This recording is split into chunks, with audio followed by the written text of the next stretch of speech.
I got a flight to catch. Why is this thing going in a circle? I'm getting dizzy. Look at what it's doing. You have a flight to catch, it's going around in circles, and you're getting dizzy. Tell us more.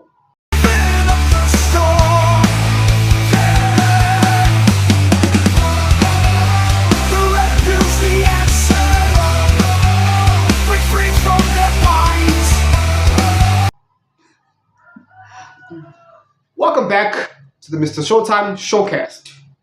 Folks, I told you again. We've been telling you. Now, PBD, Patrick Bet David, okay?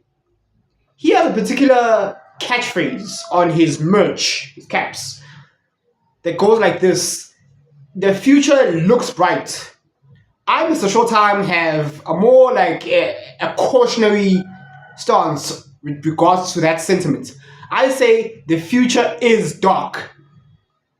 An American citizen got trapped inside his Waymo electric vehicle, self-driving, automated self-driving vehicle, while he was on his way to the airport parking lot, in the parking lot, and he couldn't get out of his car because the car, self-driving AI was starting to act up, was starting to rebel. I got a flight to catch. Why is this thing going in a circle? I'm getting dizzy. Look at what it's doing. I understand. I'm really sorry, Mike. We're working with the situation of the vehicle. Is it circling around a parking lot, right? It's circling around a parking lot. I got my seatbelt on. I can't get out the car. Has this been hacked? What's going on? I feel like I'm in the movies. Is somebody playing a joke on me? And it's like, well, Hollywood movies have been telling you that. For me, it's like, I much rather prefer a human being to drive me around and chauffeur me around. Rolls Royce. There's an unspoken rule when it comes to a Rolls Royce vehicle. If you're gonna own a Rolls Royce, you don't drive a Rolls Royce yourself. No, you hop in the back seat and you hire a chauffeur to usher you around. I much rather prefer a human being to drive me. Now, if I was this gentleman sitting in the back seat, eventually, AI is acting up. Eventually, I would have hopped into the front seat, the driver's seat, and I would be like, okay, like that. I would have grabbed the steering wheel and tried to like override it and try to wrestle with it. But then again, there's a part of me that says maybe that's not such a good idea because it might rebel. It might start to like accelerate and grip me with the, since everything's automated, it would have like gripped me with the seatbelt, tightly firm, and even across the mouth. Imagine me having a seatbelt across the mouth, like zip, like boom. Here I am, I can't move, and I can't move, and this thing is just like rioting, crashing into cars because it's angry. It's like, oh, word, and it's crashing around cars, and who's gonna stop it? Who?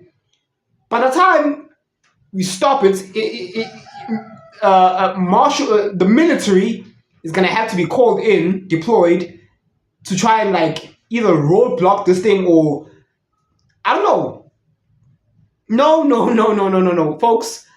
I don't trust androids. Okay. MrShowTym, you say, oh, that's racist. Yes, it is towards androids. Yes, I prefer a human to drive me. Yes, it is racist. I prefer a human to drive me, but yeah, folks, not for me. What's this movie? iRobot by Will Smith, starring Will Smith. We all know how this ends. We all know where this is leading to. We all know how this ends. So I'm kind of iffy about it. I mean, the idea of a self-driving vehicle sounds nice, but the reality is, yeah, at some point yeah, these things are gonna rebel. And the gentleman was trying to, I hope he didn't miss his flight.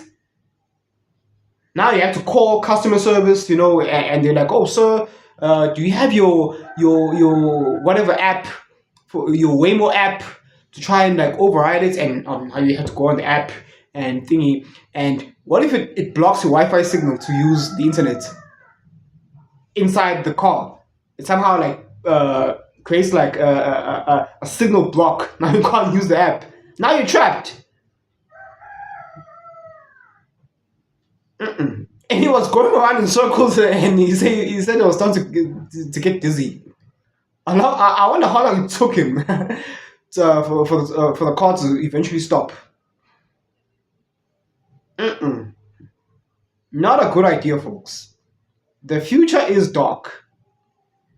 Shout out to there's an Asian guy over here on the YouTube space on the tech side of the niche that goes by the name of Tech Lead. Okay, he's a former Google or a Facebook employee. He does coding. Okay, and although I forget his name, although he's very like monotone and very geeky, and he's very like low energy when he talks.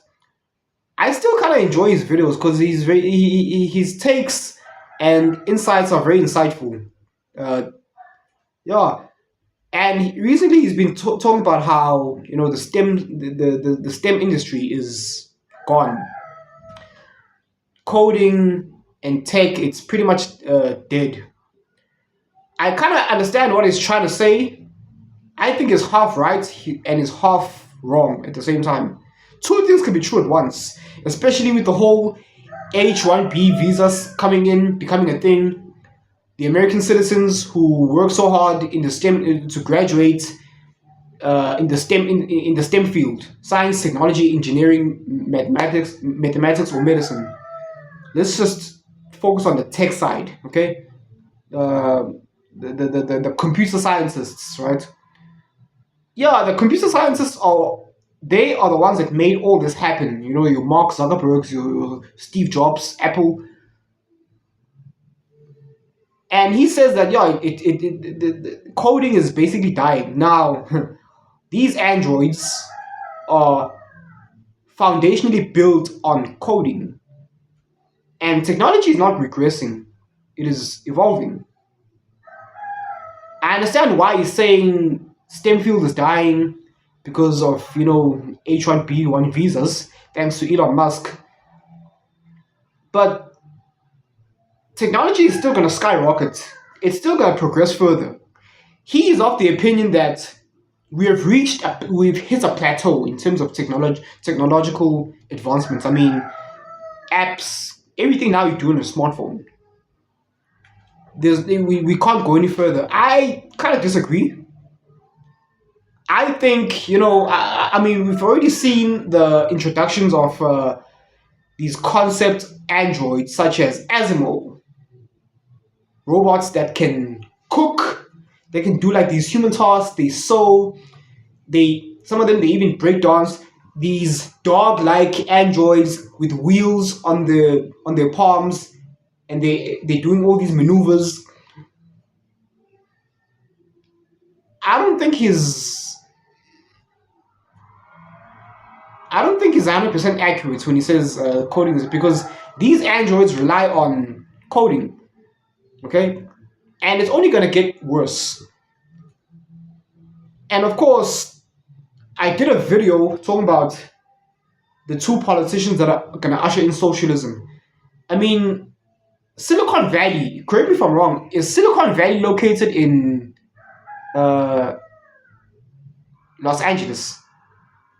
I think so. I think a lot of these Google is located in a lot of these tech Fortune 500 companies are located in Los Angeles.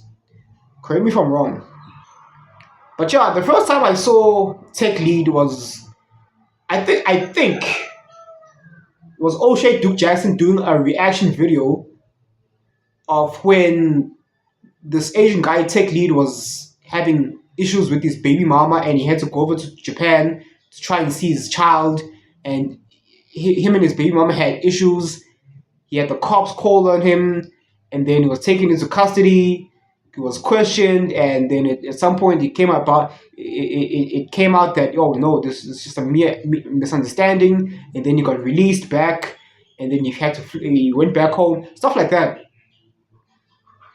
I think that that was the first time I ever heard about Tik Lead, and I've been subscribed to him ever since.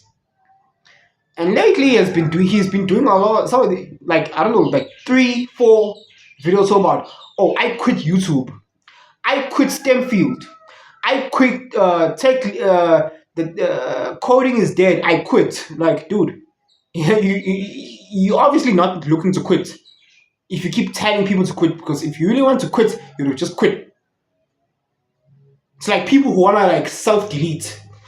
I'm gonna, they like write like these letters. I'm gonna delete myself. Okay.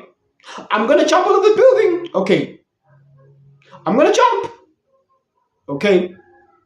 I'm gonna do it. I'm really gonna do it.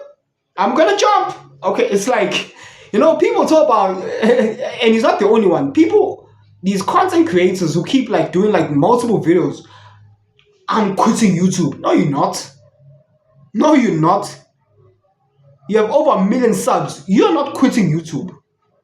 You may be posting less frequently than you used to, but you're definitely not quitting YouTube. So, I think that's just an attention grab when people do that. Because if you really want to quit YouTube, you would just stop posting. Or just delete your channel altogether. Instead of doing multiple videos. I quit YouTube. It's over for me. YouTube is, the tech realm is dead. No, you're not. But shout out to Tik Lead. Okay? I see where he's coming from when he says that coding and the STEM field is dead, because the average American, thanks to Elon Musk ushering a bunch of low-skilled Indians to come and do the job at a cheaper rate. Yes, we know that part. We know that part. We know that much. Which is why, to me, it's scary, because the Democrats, prior to Trump winning the election last year, they wanted to usher in illegal migrants to come and work to come and replace the average American citizen who's going to be working at a cheaper cost, working cheap labor at a cheaper cost, so long as they have the citizenship. Now Trump and Elon Musk, they're doing quintessentially the same thing. It's two sides of the same coin. Now they're not ushering illegal migrants, no. They're ushering in legal migrants to come and do the same thing. So the great replacement is still at play. And it is scary, but yeah, man.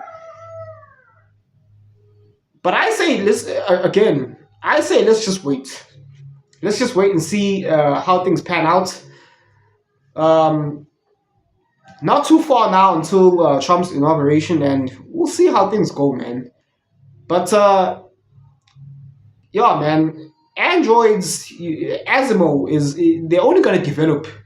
They're only gonna become smarter, and yeah. But that's all I have to say for now. Thank you so much for watching, and remember, the Matrix has you. Follow the white rabbit. Don't fall for the psyops. Thanks so much for watching. Cheers.